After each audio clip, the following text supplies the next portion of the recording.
আসসালামু আলাইকুম। বাংলাদেশ বেতার, রাজশাহী। স্থানীয় সংবাদ পড়ছি গোলাম মর্তুজা হেনা। রাজশাহী বিশ্ববিদ্যালয়ে জুলাই গণ অভ্যুত্থানের পুনর্জাগরণ বর্ষপূর্তি উপলক্ষে নারীদের বিশেষ অবদান স্মরণে জুলাই উইমেন্স ডে উদযাপন করা হয়েছে। এ উপলক্ষে আজ বিশ্ববিদ্যালয়ের প্যারিস রোড থেকে শুরু হয় এক বর্ণাঢ্য শোভাযাত্রা।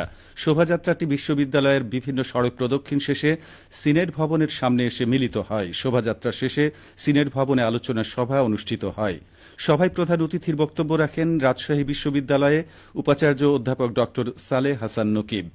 এ সময় তিনি বলেন, শিক্ষার্থী ও সাধারণ মানুষের মাঝে আওয়ামী সরকারের অত্যাচার নিপীড়ন থেকে মুক্তির জন্য তীব্র আকাঙ্ক্ষা তৈরি হয়েছিল। এ কারণে জুলাই আন্দোলনে শিক্ষার্থীদের নেতৃত্বে সকল শ্রেণী ও পেশার মানুষ অংশগ্রহণ করেন। এই গণ অভ্যুত্থানের অন্যতম অংশীদার নারীরাও।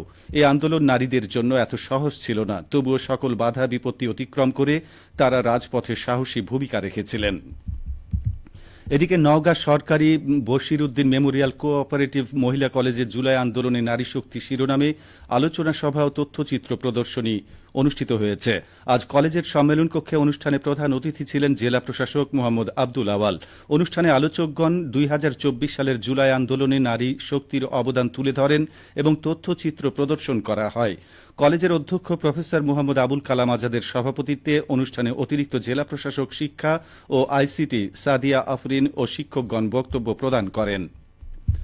নওগাঁর মান্দায় ২০২৪-২৫ অর্থ বছরের সার্বিক কর্মদক্ষতা মূল্যায়ন ও সমাজ সেবামূলক কার্যক্রমে বিশেষ অবদান রাখায় বিভিন্ন শ্রেণী পেশার মানুষকে পুরস্কার ও গুণীজন সংবর্ধনা প্রদান করা হয়েছে।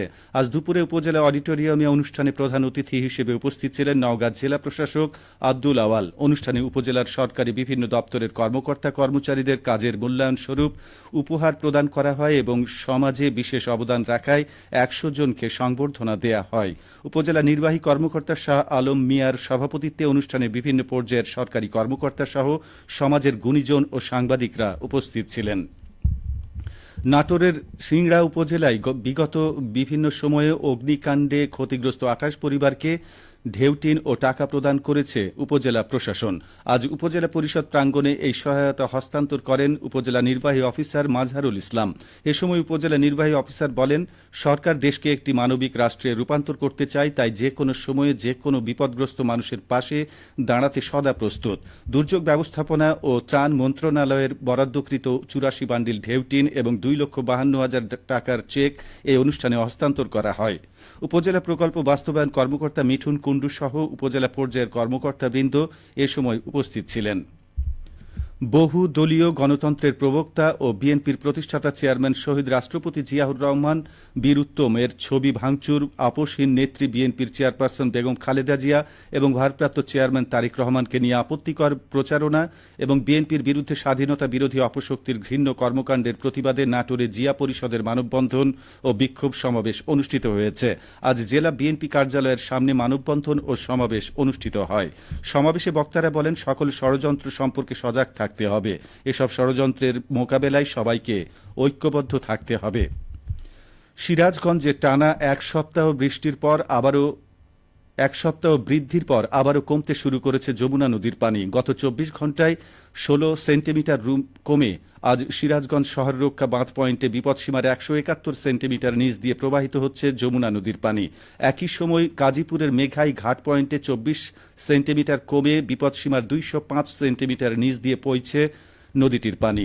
বাংলাদেশ পানি উন্নয়ন বোর্ড সিরাজগঞ্জের গেজ রিডার হাসান মামুন বলেন, আবারও যমুনা নদীর পানি কমতে শুরু করেছে। আপাতত পানি কমা অব্যাহত থাকবে। এদিকে পানি কমলেও থামছে না নদী ভাঙন।